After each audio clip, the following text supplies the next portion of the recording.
Okay, Assalamu alaikum. Welcome to lecture number 5 of business administration.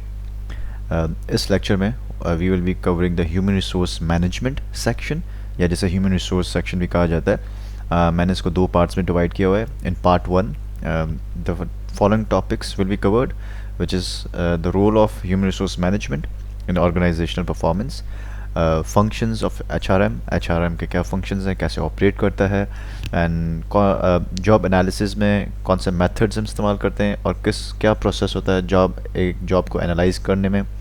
And then is planning and forecasting of personal needs. Personal यहाँ जो word है इसका मतलब employees. And then we have recruitment and selection of the employees. So moving on. देखिए, human resource management को समझने से पहले we need to understand what is human and resources.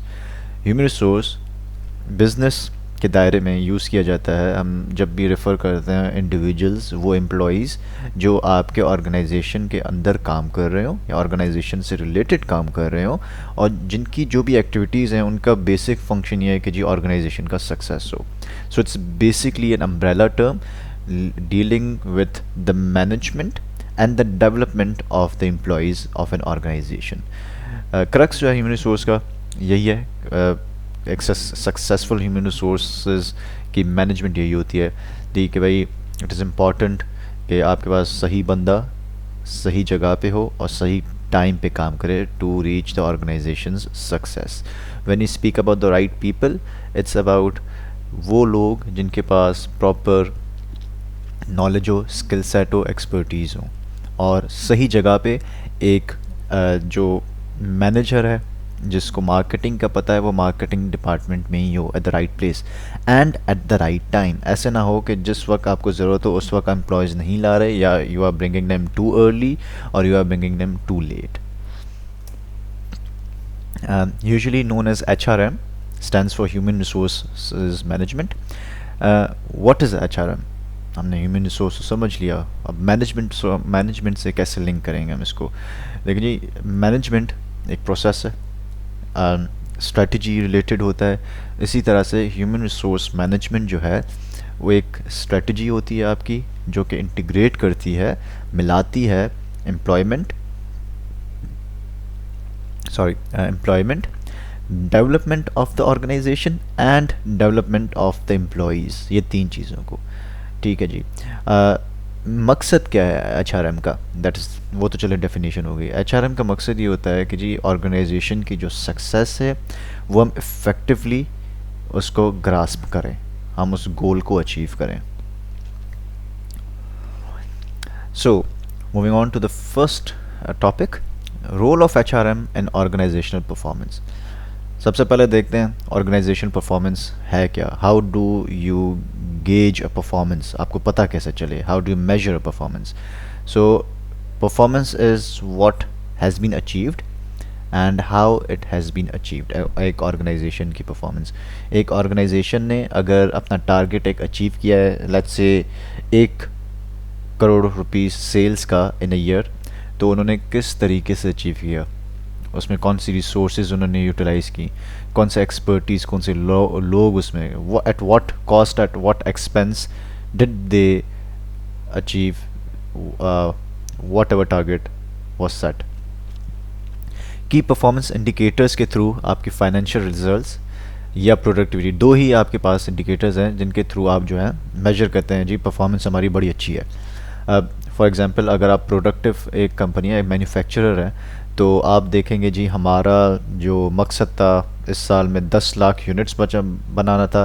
Did we achieve it? जी हम वी डिड. अब productive थे या नहीं? आपने कम रिसोर्सेज में आपने वो चीज़ बनाई या नहीं? जी आप बिल्कुल प्रोडक्टिव थे. उस चीज़ को प्रोडक्टिव होने के लिए आपके पास ज़रूरी है कि जी प्रोडक्टिव एम्प्लॉई आपके पास हो. अब एम्प्लॉई कैसे प्रोडक्टिव होगा? उसकी स्किल सेट अच्छी होनी चाहिए, एक्सपर्टीज़ होनी चाहिए, वो मोटिवेट हो और उसकी कंपनसेशन अच्छी हो. ये चीज़ें देखता है HRM. So that's how human resource management is related, is vital department in your organisational performance. दूसरा है financial result. If you are a banking company, if you are dealing with finances, या आपके जो टारगेट है, आपकी जो की performance indicator है, वो फाइनेंशियल आप उसको टास्क या फाइनेंशियल गोल है। सो जी इतना प्रॉफिट हमें होना चाहिए, 50%, 30%, या इतने एक स्पेसिफिक अमाउंट, 1 करोड़ रुपये, 2 करोड़ रुपये हमारा प्रॉफिट होना चाहिए। तो अगेन वो चीज़ अचीव करने के लिए आपकी बेसिक्स जो है, बेसिक एसेट जो है आपकी फर्म का, वो है एम्प्लॉई। तो जी how do you achieve it? एक तो एक पॉलिसी, एचआरएम क्या रोल प्ले करेगा? एक तो वो पॉलिसी बना के देगा आपको अच्छी, दूसरा उसको प्रैक्टिस करवाना। सी वी हैव टू थॉट्स, एक तो पॉलिसी बन गई, उसको इम्प्लीमेंट करना है, उसकी implementation is the vital ingredient, ठीक है। उसके अलावा you won't be able to achieve anything. जबकि आपके पास एक अच्छी पॉलिसी होगी और आपके पास वो सही तरीके से प्रैक्टिस की जाएगी, तो तभी आप, जो आपके पास लोग काम करें, the employees you have in your organisation will be able to contribute in your business performance, ठीक है जी। अब उसमें देखते हैं किस चीज़ों से पॉलिसी रिलेटेड है। कंपनसेशन, कितना पे करना है। परफॉर्मेंस मैनेजमेंट, कितने परफॉर्म कितना करना है, you know like, sorry that was a tongue twister, किस बंदे ने कितनी परफॉर्मेंस दी है उसको मैनेज करना। सेफ्टी, जो आपके पास लोग काम कर रहे हैं उनकी सेफ्टी देखना है। If it's a hazardous job तो उसके लिए क्या सेफ्टी प्रोसीजर्स होने चाहिए। वेलनेस ऑफ योर एम्प्लॉयज़, कि जी उनके ज़्यादा ऊपर प्रेशर ना हो, you know they don't get stressed. Then comes benefits, compensation के अलावा आप क्या उन्हें ऑफ़र करें। Are you offering them medical services, are you offering them you know gym, are you offering them free food. Then comes training, एक बंदा आप लेके आ रहे हैं अपने ऑर्गेनाइजेशन में, he has the skill sets, वो एक बंदा फ्रेश है, अगर फ्रेश ना भी हो आपको अपने हिसाब से उसको ट्रेन करना पड़ता है अपने जॉब के हिसाब से। देन कम्स मोटिवेशन, मोटिवेशन में आपको एम्प्लॉय को मोटिवेट रखना पड़ता है to make sure that he you know delivers good. If the employees performance is good, organisation की परफॉर्मेंस ऑब्वियसली अच्छी रहेगी जी। क्या प्रोसीजर होता है एचआरएम का एक ऑर्गेनाइजेशन परफॉर्मेंस में कंट्रीब्यूट करने का? एक तो जो आपके पास जो एम्प्लॉयज़ हैं उनको सपोर्ट करना विद ट्रेनिंग एंड मोटिवेशन। दूसरे डिपार्टमेंट्स, मार्केटिंग डिपार्टमेंट, मैनेजमेंट हो गया, फाइनेंस डिपार्टमेंट हो गया, जितनी बड़ी फर्म्स उतने ज़्यादा डिपार्टमेंट्स हैं, उन सब डिपार्टमेंट्स में वो असिस्ट करता है ह्यूमन रिसोर्स मैनेजमेंट का डिपार्टमेंट या एचआर डिपार्टमेंट, जो है एम्प्लॉयज़ से रिलेटेड प्रॉब्लम्स जो भी हैं। अगर मार्केटिंग के बंदे की कोई प्रॉब्लम है, एम्प्लॉय रिलेटेड कोई प्रॉब्लम है, तो उसका मैनेजर जो है एचआरएम से कांटेक्ट करेगा, एचआर डिपार्टमेंट से कांटेक्ट करेगा। और तीसरा टास्क ये होता है जी, आप ये एक ऐसी through the policy framework and strategy, वो अच्छी वर्कफोर्स निकालते हैं जो कि टैलेंटेड भी हो और कॉम्पिटेंट भी हो। और वो देखते हैं जी, अब further will study this in the coming slides, कि वो ऑर्गेनाइजेशनल गोल के साथ उनकी रिक्रूटमेंट इन लाइन हो। एक फर्म के पास 4 मेजर एसेट्स माने जाते हैं। फिजिकल एसेट्स, आपका furniture, the machinery you have, the building you have. Financial assets, जी आपके पास कितना पैसा पड़ा हुआ है, आपके पास how much cash are you dealing in, monetary चीज़ें आपके पास कितनी हैं। Intellectual properties, the trademark, registrations वगैरह वगैरह। Then comes the human asset. Human asset is the glue which holds on to all 3 of the assets. अगर आपके पास human asset आप निकाल दें तो तीनों चीज़ें काम की नहीं है। But if you have human asset, और इनमें से तीनों में से भी अगर कोई कम भी हो या ना भी हो, तो इट कैन वर्क आउट जी। प्रॉपर ह्यूमन रिसोर्स मैनेजमेंट का जो है, ह्यूमन रिसोर्स मैनेजमेंट का जो है प्रोसेस क्या होता है? सबसे पहले तो आपने प्लानिंग करनी है अपनी ह्यूमन रिसोर्स के। Planning is in relation to the organisational strategy. Planning के बाद आप ये देखते हैं जी आपके पास लोग कितने हैं, क्या आपको ज़रूरत है ज़्यादा लोगों की, तो तब आप जाएंगे रिक्रूटमेंट की साइड। अगर आपके पास लोगों की ज़्यादा ज़रूरत नहीं है, and if the company at the whole is shrinking, so human resource की प्लानिंग ये होगी, okay we have to shrinking के लिए you have to de recruit, then that is another process. उसमें आपको वो बंदे निकालने पड़ते हैं जो कि आपके काम के नहीं हैं। But if you are recruiting, पहले रिक्रूटमेंट प्रोसेस है, देन कम्स सिलेक्शन के बाद आपने जो है कॉम्पिटेंट एम्प्लॉयज़ सेलेक्ट करने पड़ते हैं, उनकी फिर ओरिएंटेशन आ जाएगी। ओरिएंटेशन में they get to know the company, they get to know the policies of the firm. Then comes training. Training में जी उससे जॉब रिलेटेड जो जो ट्रेनिंग उनको चाहिए, जो जो ट्रेनिंग उनके पास नहीं है वो आ जाती है। देन ऑन द जॉब आपको कॉन्टिन्यूस अपने एम्प्लॉई को जो है अप टू डेट रखना पड़ता है स्किल्स के साथ, नॉलेज के साथ। जी ये स्किल्स ज़रूरी हैं जैसे जैसे चीज़ें आगे बढ़ती जाती हैं। एंड देन उनकी परफॉर्मेंस गेज करना, परफॉर्मेंस की बेसिस पर जो है what benefits will you give them, compensate कितना करना चाहिए, क्या परफॉर्मेंस हो तो उसको उतनी कंपनसेशन देनी चाहिए। And then is career development, के कैरियर जो है जी आगे फ्यूचर उनके पास क्या ऑप्शंस हैं, if they are in your firm तो कैसे अपना कैरियर डेवलप करेंगे। And then in the last is retaining the competent and high performing employee. So this is the whole human resource management का process from A to Z. Okay, moving further, functions of human resource management. Basically we have categorized them in three major functions: operational, managerial and advisory.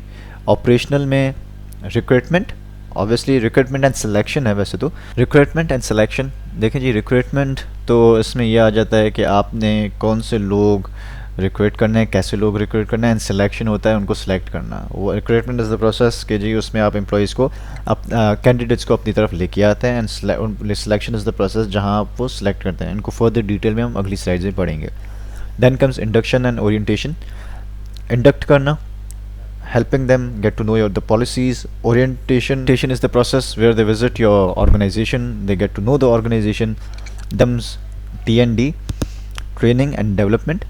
Training में आप उनको on the job training भी कर सकते हैं, उनसे पहले भी हो सकती है। डेवलपमेंट, वक्त के साथ जैसी चेंजेस आती हैं पॉलिसी में, टेक्नोलॉजी में, डेवलपमेंट की ज़रूरत होती है of the employee. Then comes compensation and benefits. Compensation जो है इनकी जी, आप कितना किसको पे करना है और क्या किसको बेनिफिट्स देना है। Maintenance of the safety of things related to employees in the firm.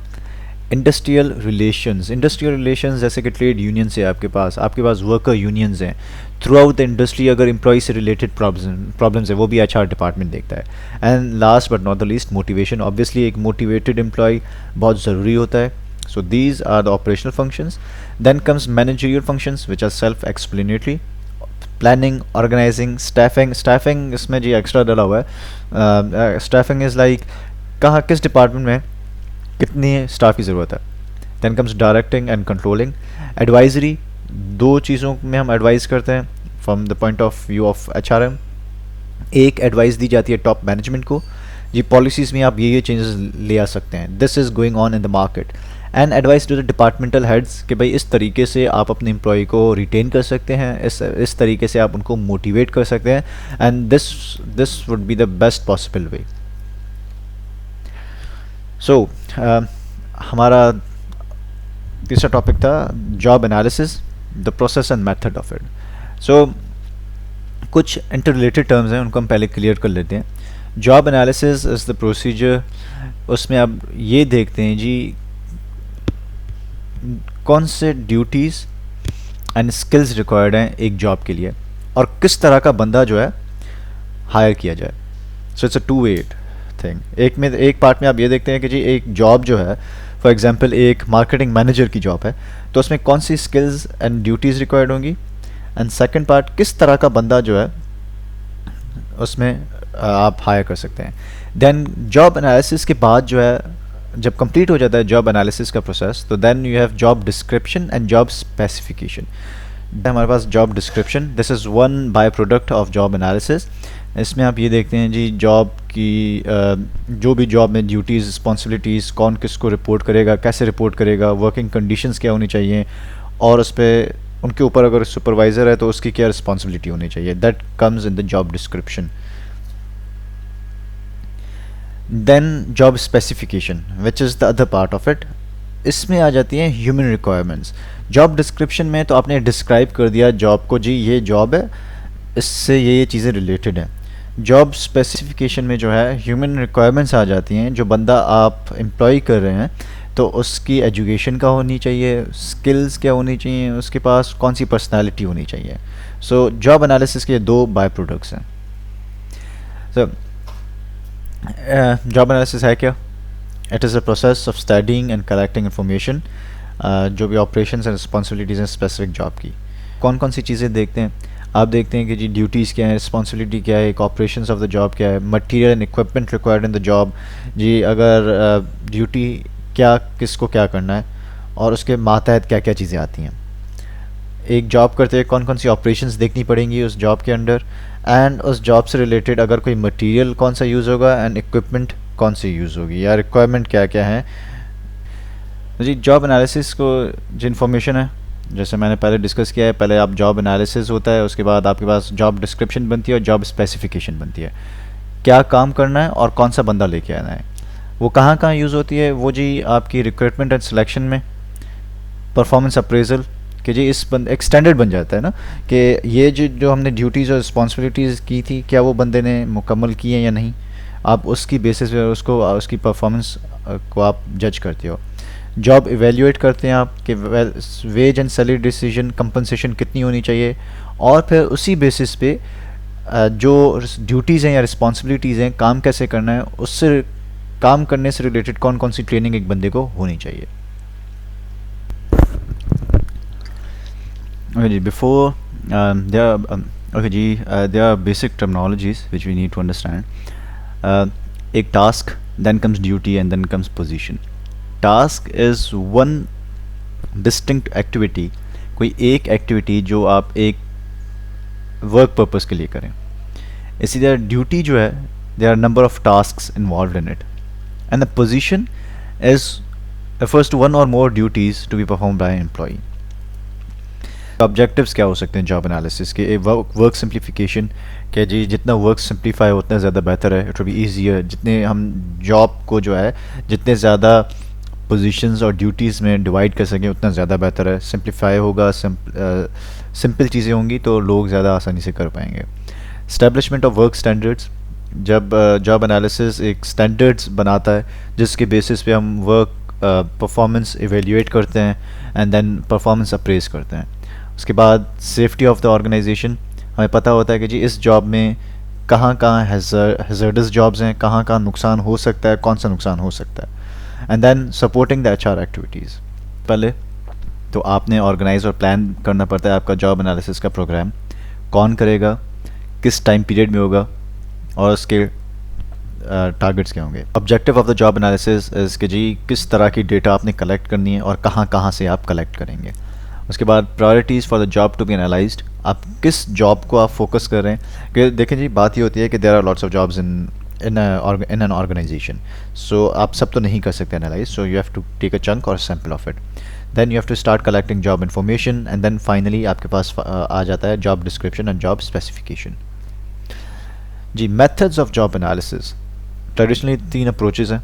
Observation, उसको हमने 2 और चीज़ों में सिंप्लीफाई किया है, which is work sampling and diary log, interviews and questionnaire.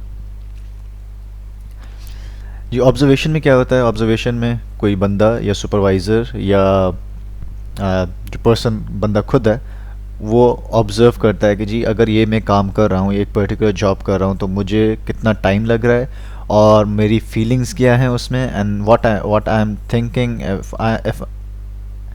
What I am thinking, am I comfortable doing this job और not. तो उसमें ये चीज़ें आ जाती हैं जी।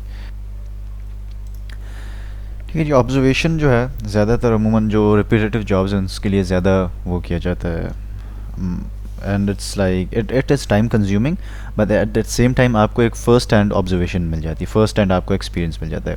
वर्क सैम्पलिंग में ये होता है जो ज़्यादातर लार्जर जॉब्स होते हैं आप उनको जो है चंक्स में डिवाइड करके आप उनके सैम्पल्स कर लेते हैं। अच्छा, डायरी लॉग में क्या किया जाता है कि एम्प्लॉई को कहा जाता है कि वो अपने पास एक डायरी रखे, नोट करे कितना टाइम उसने लगाया उसमें, and how much what he feels, what he और शी फील्स, और उनकी अपनी ऑब्जर्वेशन क्या है during that, throughout that task. Then come interviews. Interviews में जी आप there are group interviews, there are individual interviews. आप जो भी बंदा जो काम कर रहा होता है आप उसको बिठा के उससे आप इंटरव्यू करते हैं, set. And then is questionnaire. Questionnaire का सबसे ज़्यादा फ़ायदा ये होता है कि it is although time consuming, but the thing is it's cheap and बहुत सारे डेटा आप कलेक्ट कर सकते हैं at the same time, but again a disadvantage is you don't have a first hand information. और जी मूविंग, ठीक है जी, okay, so moving further we have steps in recruitment and selection process जी, because we will be moving on to selection and recruitment and selection process. अब job analysis तो हमारा complete हो गया। सो सबसे पहले आ गया एम्प्लॉयमेंट प्लानिंग एंड फोरकास्टिंग। अब हम देखेंगे प्लानिंग एंड फोरकास्टिंग कैसे की जाती है। सबसे फर्स्ट स्टेप ये है, उसके बाद we move on to recruitment and then the whole selection process.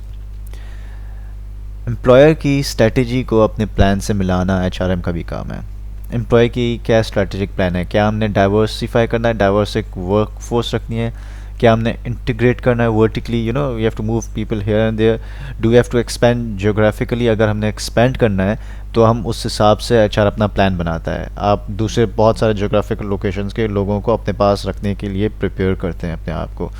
On what basis should we compete? Do we have to compete on technological basis? Do we have to compete on say human resource basis कि जी हम सबसे ज़्यादा लोगों को अच्छी facilities देते हैं। सो HR plans आपके बनते हैं। HR प्लान्स कहाँ कहाँ काम आते हैं जी? Security and safety plans, labour relations कैसे रखने हैं, कंपनसेशन के प्लान्स कितना किसको पे करना है, training and development and personal plans. Personal plans से आपका हो गया पर्सनल फोरकास्ट कि जी कितने लोग हमें चाहिए, रिक्रूटमेंट प्लान्स कहाँ से हम लेकर आएंगे, एंड देन सिलेक्शन किस बेसिस पे हमने सेलेक्ट करनी है, कौन कौन से बंदे हमने सेलेक्ट करने हैं।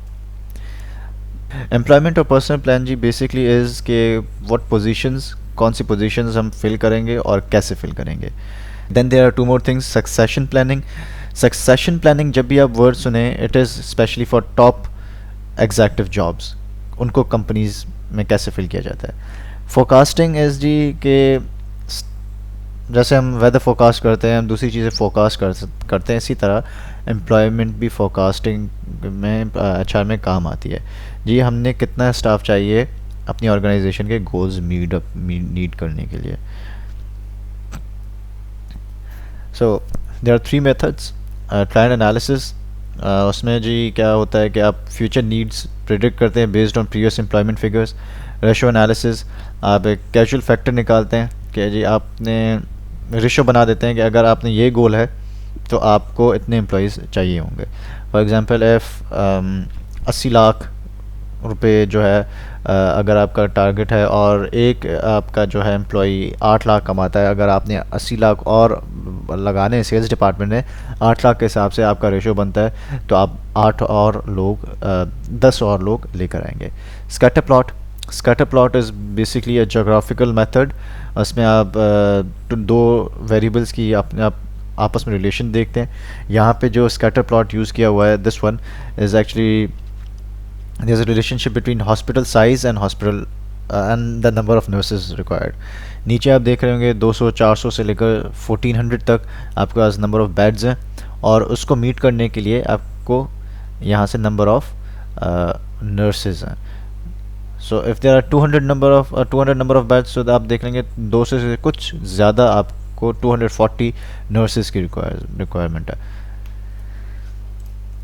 सो जी, देन सोर्स ऑफ कैंडिडेट्स। एक कंपनी अगर हायर कर रही है, रिक्रूट कर रही है, तो उसके पास कौन से सोर्सेज हैं? दे आर बेसिकली 2 सोर्सेज, एक इंटरनल, दूसरा एक्सटर्नल। इंटरनल सोर्सेज कौन कौन सी होती हैं? There are 2 basic internal resources. एक जो है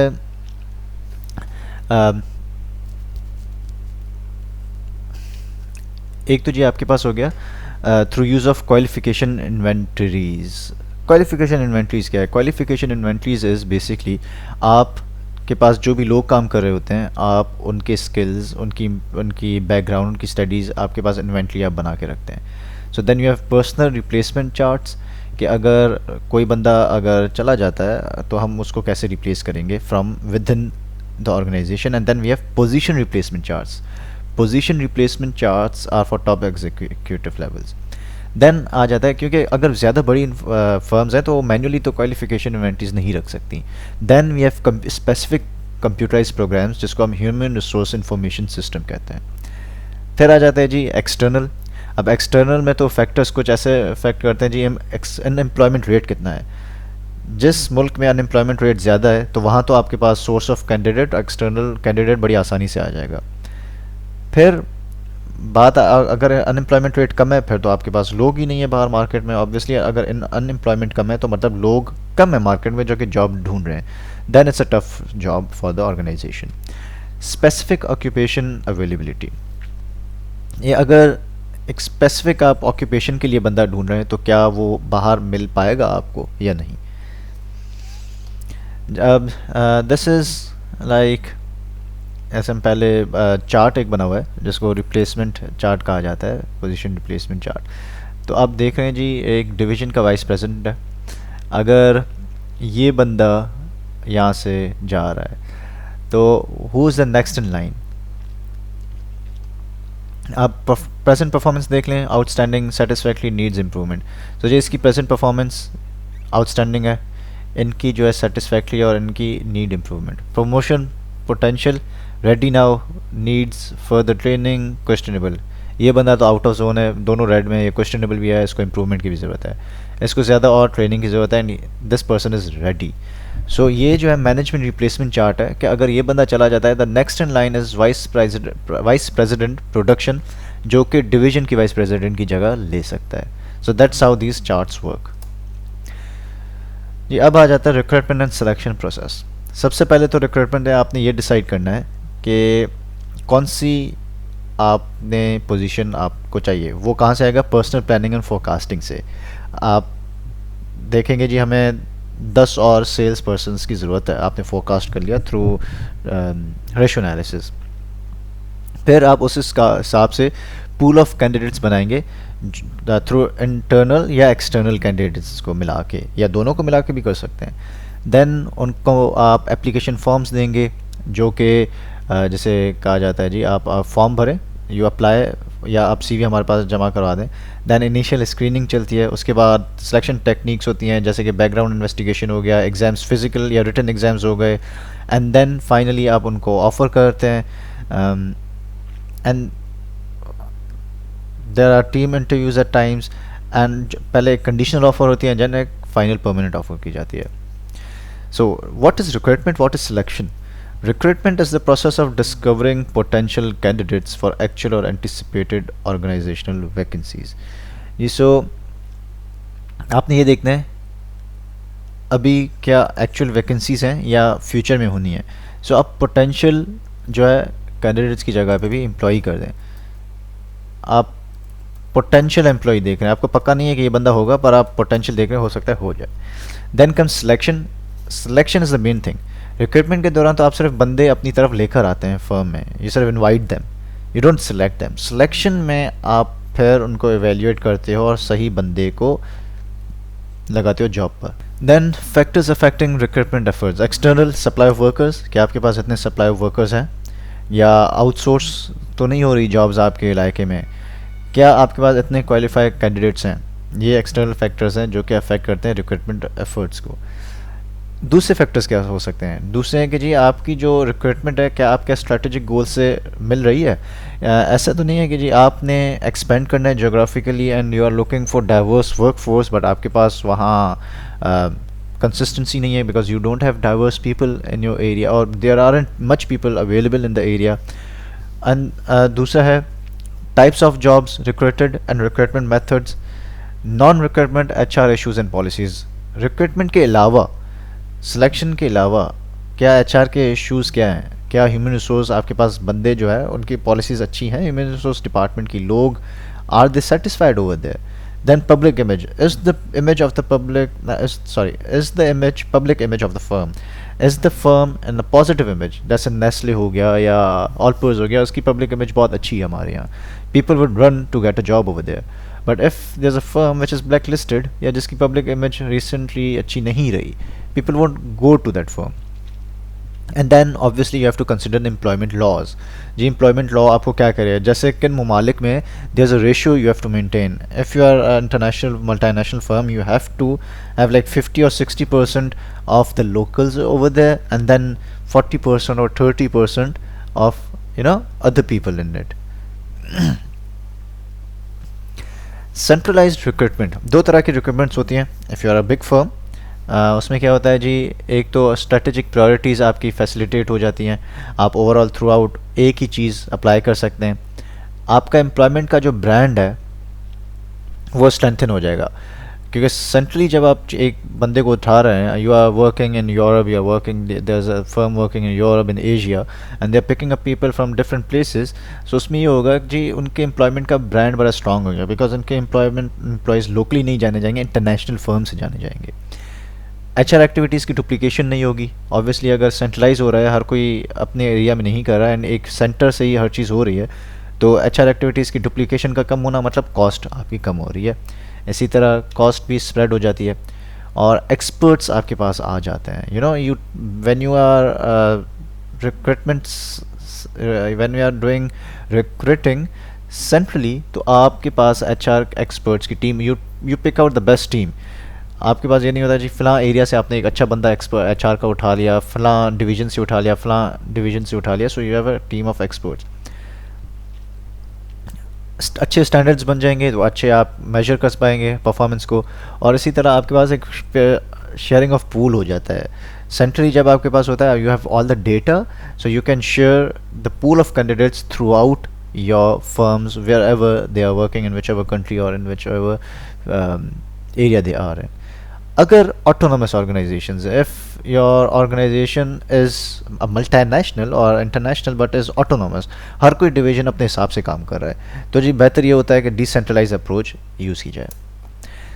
सोर्सिंग, अब what are the sources of internal job candidates, ये क्वेश्चन भी आया था आई गेस इन दैट्स 2019, हाँ 2019 के बिजनेस एडमिनिस्ट्रेशन के आया था। It was like what are the internal sources of job candidates. So जी इंटरनल सोर्सेज, एक तो प्रमोशंस हो गए, आप लोगों को प्रमोट करके लेके आते हैं ऊपर। फॉर्मर एम्प्लॉयज़, जो कि आप पहले आपके पास एम्प्लॉयज़ रह चुके हैं but they left, you can bring them back. Transfers, आपने एक डिवीज़न से दूसरी डिवीज़न ट्रांसफ़र कर दिया किसी बंदे का। एम्प्लॉय रेफरल्स, आपने जो है आप अपने एम्प्लॉयज़ को कहते हैं जी रेफर सम पीपल, उनके रेफरल्स पे। एंड प्रीवियस एप्लीकेंट्स जो कि आप पहले रिजेक्ट कर चुके हैं या जिनको आपने इन लाइन रखा होता है, so those are internal sources. External sources, direct applicants, आपने एप्लीकेंट्स इनवाइट कर लिए। एम्प्लॉयमेंट एजेंसीज़, आपने जो है आप खुद एम्प्लॉय नहीं कर रहे, आप you are hiring some agency to the employment for you. Campus recruitment, this is very famous in most of the universities. What what these international and multinationals do, they go to different universities, वो आप on campus या on college recruitment करते हैं, बंदा पढ़ रहा होता है ड्यूरिंग द यूनिवर्सिटी, और उसी दौरान इंटर्नशिप भी देकर या डायरेक्ट रिक्रूट कर देते हैं। प्रोफेशनल एसोसिएशंस जो हैं उनके through, via the internet obviously, and advertisements in different media depending on what slot you are looking for. There are other sources as well, जैसे head hunters होते हैं, executive levels के लिए सिर्फ इस्तेमाल होते हैं, and temporary agencies होती हैं, you outsource people from other firms. जी आ जाता है हमारे पास फाइनली सिलेक्शन प्रोसेस। आपने रिक्रूटमेंट में क्या हुआ, that is the whole process of like attracting the employ towards the firm, ये हो गया। उसके बाद प्रिलिमिनरी इंटरव्यू में आप देखते हैं जी ये बंदा उस जॉब के लायबिल है भी या नहीं भी है। फिर आ जाते हैं employment test, if it's physical related employment तो फिजिकल टेस्ट भी होते हैं, वरना सिर्फ रिटन टेस्ट होते हैं। उसमें आप गेज करते हैं कि जी नॉलेज चेक करना है, एटीट्यूड चेक करना है, what do we have to check, comprehensive interviews, short interviews related to the experience, related to what content, वो आप खुद इंटरव्यू में डिसाइड किया जाता है फर्म्स की तरफ से। फिर आ जाता है बैकग्राउंड चेक, जो उस बंदे की degrees either they are verified, अगर किसी और फर्म में से आया है छोड़कर, क्यों छोड़कर आया है, आप कांटेक्ट करते हैं प्रेयर बॉस से। देन कंडीशनल जॉब ऑफर दी जाती है, okay we are giving you this job on the condition कि जी आपकी मेडिकल फिटनेस होगी, या फिर आप 3 महीने काम करेंगे उसके बाद आपको, या 1 साल काम करने के बाद आपको परमानेंट किया जाएगा। किन फर्म्स में होता है, किन में नहीं होता। फिजिकल एग्जामिनेशन, मेडिकल सर्टिफिकेट मांगा जाता है कि जी आप either you are in good health or not, and then is the final permanent job offer. So this was the complete lecture, हमारा part 1 of HR. If there are any questions, please do write down, or hopefully we will complete the part 2 of human resources in the next lecture. So then we will be moving on to financial management of the business administration. I hope everything is clear with you guys. So take care, Allah Hafiz, see you next time.